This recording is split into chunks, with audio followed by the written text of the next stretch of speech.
everyone. It's an absolute pleasure to be here, obviously representing Rimac in Split on what an occasion as well. So yeah, Rimac is delighted to be a sponsor of this event, and hopefully you saw the car out the front. I'd hope so. It's quite hard to miss. And I'm here to talk to you about a little bit about Rimac, of course, but also just wider about the EV market, how quickly EV technology is progressing, especially in terms of performance, but also in other aspects, and what that really means for EV adoption around the world. And of course, the role that Rimac will play in that as we go forwards over the next 5 years, 10 years. A little bit about me. Obviously, feel free to come and introduce yourself after this talk. But I'm an engineer.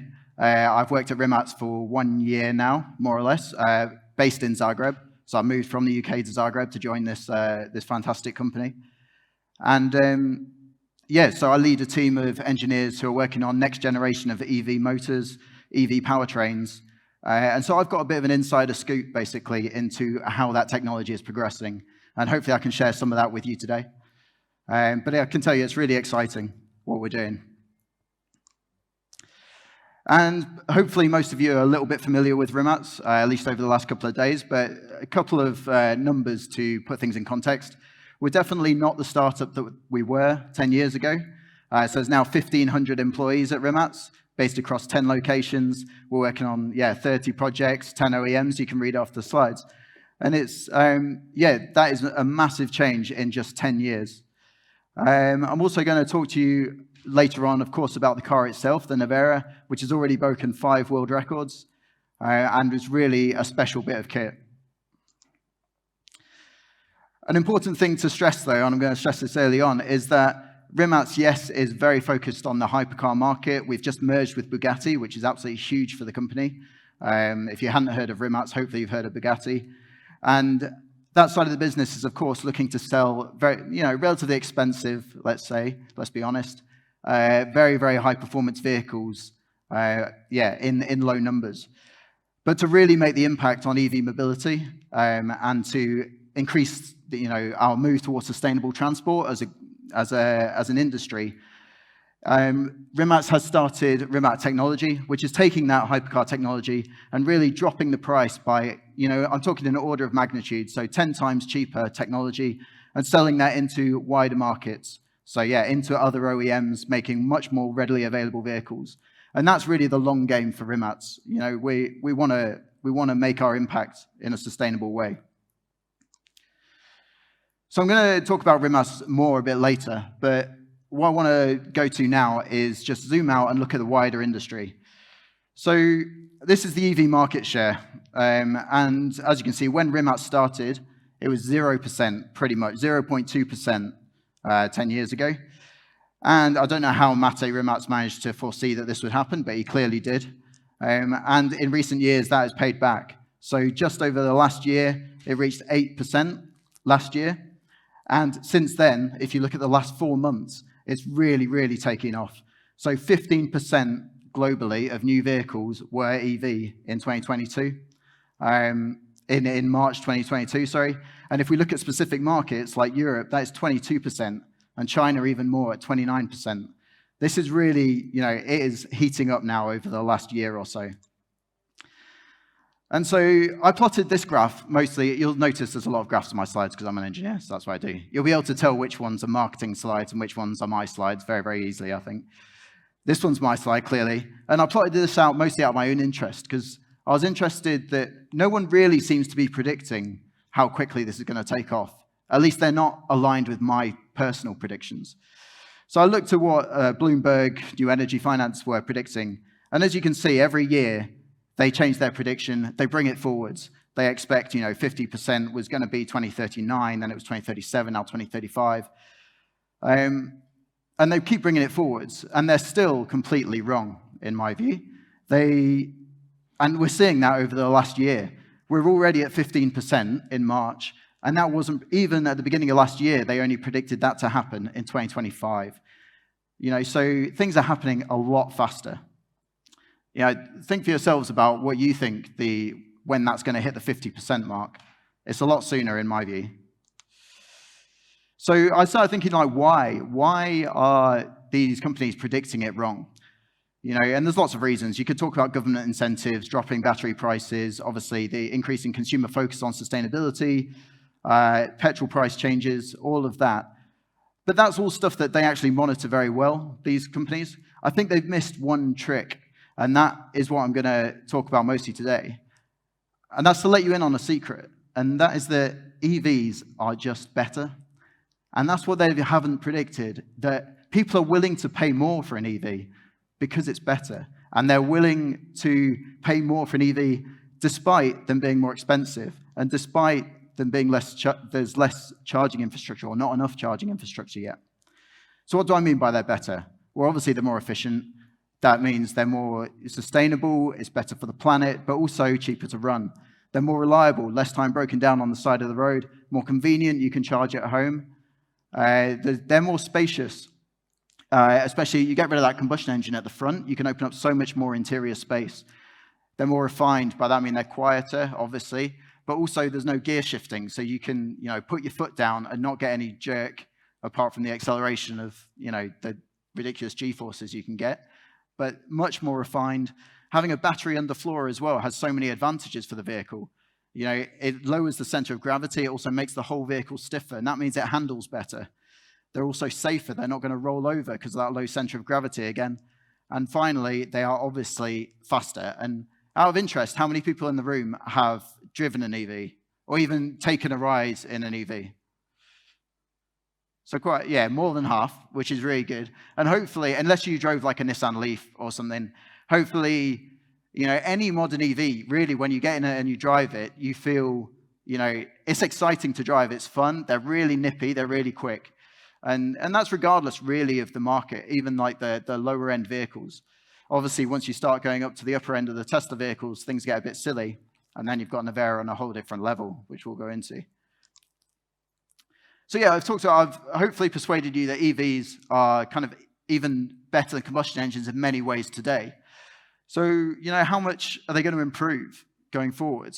And we can look a little bit at the past. So over the last 10 years, this is EV range of the longest range vehicles in the world. So recently, the Lucid announced a 500-mile vehicle, 800 kilometers. And I can tell you, again, insider scoop, these numbers are going up. There's 1,000-kilometer vehicles becoming available in the next couple of years. I know because I'm working on some of them. I'm not working on the ones on the screen. I should make that clear before you run away to the media. But we are working on similar vehicles. 1,000 kilometers range, more than enough for any consumer. If we look at charging, it's a similar story. So the Rimac Nevera recently broke the world record with the fastest charging power, 500 kilowatts charging. And again, I'm telling you, it's going up, and it's going up in the next few years. So charging is getting faster. It's already below 20 minutes. It's going to come down more. And then performance side of things. So shout out to Bugatti here. We've obviously merged with them now. So really impressive performances on the quarter-mile drag strip in the past. But now it's a whole different ballgame. So now you've got Tesla coming in with a four-door sedan, able to get 9.2 seconds on the quarter-mile.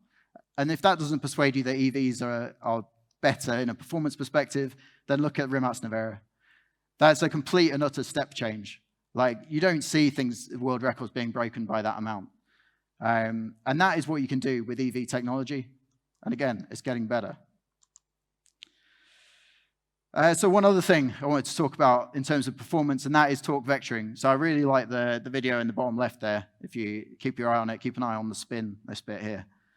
That's pretty cool, I think. And that is what you can do if you have 4 motors. So an individual motor for each wheel in the vehicle. And yeah, I mean, it's just silly tricks, right, on the screen. But that's not the extent of what the technology can do. You can actually use this technology to improve your handling, also make the vehicle safer. The same technology that is making the car spin there can also stop the vehicle from spinning in the same conditions. And these are all things that you can't do with a combustion engine, and another reason why EV technology is really just better. And yeah, number of 3 or 4 motor vehicles going onto the market is increasing, and yeah, the Rimac Nevera with 4 individual vehicle motors, 1 per corner. So yeah, really, I guess a marketing slide. Clearly, this one's not mine. I think it summarizes, though, the this is really the epitome of EV technology where it is today. These numbers are pretty silly, I'd agree, but it really just summarizes, how far you can push EV technology. So 2,000 horsepower, 0 to 60 in 1.85 seconds. These are all record-breaking numbers, basically. 412 kilometers per hour top speed. An absolutely incredible vehicle born here in Croatia. Outstanding and incredible to work on as well. And other people liked it as well, which is good. So all of the magazines, really big fans. There's some great videos on YouTube. I watch them too often, really. I find it motivating. Take a look, basically. Take a look at videos online, and I think it's really something special, and hopefully it inspires you as well. So I'm going to go a little bit deeper now into the technology within the Nevera. Right. So this is when it gets into the nerdy engineering stuff, which is me. So on the battery side, what have we got? So we've got 120 kilowatt hours. That's one of the biggest packs in the market now. You'll notice the strange shape of the battery there. Traditionally, you'd have a battery underfloor, but of course, in the Nevera, we wanted to sit the driver down as low as possible, keep the center of gravity very low, really give it that hypercar, sports car feel. So you end up with this strange shape. I've worked previously on other hypercar EV vehicles where the whole battery is at the back. It looks a bit more, sensible, potentially, rather than this pack size, but that puts too much of the weight on the back of the vehicle. So what I think they did on Nevera was really, really clever, putting the battery through the tunnel of the vehicle and some of it under the occupant's feet as well. Really helps to balance out the weight and makes it a much better vehicle, to be honest. Even though the last one was my design, this was someone else's. Other features of this. All designed in-house, I should say, from the module all the way up to the pack level. There's some really special technology. I can't tell you how many times they've iterated on this design, improved it, tweaked it over the last number of years. And it's really, eking out every little bit of performance, which is what you had to do. And really, a cool bit of kit, 2,000 horsepower out of the battery is not easy. And then my side of it is the motor and powertrain side. So these are the units going into the Nevera, or in the Nevera at the moment. Again, capable combined of 2,000 horsepower. I've said one motor per wheel. And again, all the components developed in-house in Croatia, up in Zagreb. Really an incredible achievement. But what I want to say as well is I'm working on the stuff that's coming after that in 5 years' time. And we're looking, throw some numbers out there. We're looking to get similar performance to these, but with half the weight, improving the efficiency dramatically, and again, coming back to cost, dropping the cost, orders of magnitude, in order to be able to sell this kind of technology into the wider market. And this is all achievable within the next 5 years. And the software side of it as well. I mentioned torque vectoring earlier, what's possible when you've got 4 motors in a vehicle. You can do loads of silly stuff. In the Nevera, it's actually completely tunable. So you have a little knob where you can go from, super safe, you keep me in the straight line, to drift mode, doing really, really silly things. And, customize tunable things for those who are, fancy themselves as professional drivers, when actually they've just got lots of money. The other thing is the drive assist. So there's plenty of other software in there, but the drive assist means that you can take this vehicle, the customers can take this vehicle to any track around the world. Well, not any track, but all the major tracks around the world. And it's actually inbuilt software that will use the forward-facing cameras, like the autonomous driving technology, basically, because it does have some autonomous driving features to an extent. So it uses those cameras in order to guide you around the track. And on the heads-up display, it tells you the best way to attack each corner, when you need to be braking, when you really, really need to be braking. And another cool bit of kit, another cool feature. And Rimac, again, is a hardware company and a software company. That's what we've evolved into. So what is next for Rimac? This is a slide, I don't know. Rimac 4.0 is what we're up to now. That will keep going, I guess. But it really does show where Rimac has come from being a garage company just like 10, 12 years ago. And, we've gone through all these stages, really struggling to survive. I say we, I wasn't here, but Mate tells the story much better.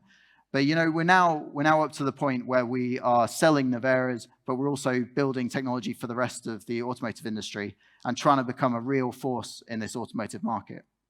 And that's incredible, really, in that short amount of time. A big part of that was the merger with Bugatti. What a moment in automotive history, really, when Bugatti, 110 years old, has, with all of that history, all of that performance luxury, has merged with a Croatian startup creating EV technology. That is a huge moment, and as you can imagine, we had a big party when that happened, Croatian-style party. It was good, and yeah, what an occasion, and what a two very different forces coming together. I think a really powerful combination over the next 10 years. And the technology side, I've talked a bit about battery and e-axle technology that we're working on, but we're also focused on other things as well. So the infotainment system, everything done in-house, talking, the touchscreen, everything. The rest of the high voltage systems, even advanced driver assistance systems, so autonomous driving to an extent, and the rest of the vehicle systems. We're doing it all. We're doing it all.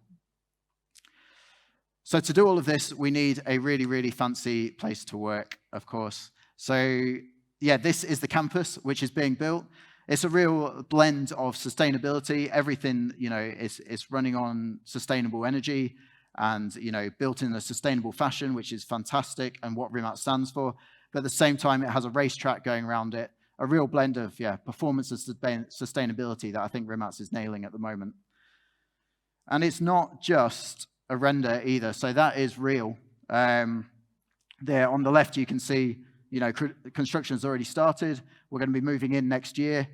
What an exciting time for work for the company. And this is not the only expansion either. So that is one facility that's going to be headquarters up in Zagreb. We've also got a facility in Split. We have one back in my hometown in the UK. And we're moving really to become a global force and to attract the best talent from all around the world. And all of that is being achieved through funding, basically. So we're, as well as selling Naveras and selling Bugattis now as well as the technology and getting money that way, we've also raised 500 million euros of investment recently from the likes of Goldman Sachs and SoftBank, which is really helping to power us forwards and power Croatia forwards to become a player in this automotive market, a big player. So this is my final slide, and I just wanted to leave it with you. Hopefully I convinced you at the first half of this presentation that the EV technology is superior, potentially already, to combustion engine technology. And definitely in the coming years, it's moving forward so quickly that it will become superior in most ways. And so when you look at that, and you look at the Navera outside, and you look at what we can achieve, and you also look at the amount of investment going into not only Rimac, but the whole industry, how quickly do you really think that this EV adoption is going to happen? 2035 seems a long way away to me. I think it's going to happen very, very quickly. And that is really, really exciting because these vehicles are faster and they are quieter and they are more spacious and they are better vehicles and they are better for the globe. So yeah. And yeah, feel free to catch up after this presentation and discuss when you think it'll hit 50%, and I'll tell you my view as well.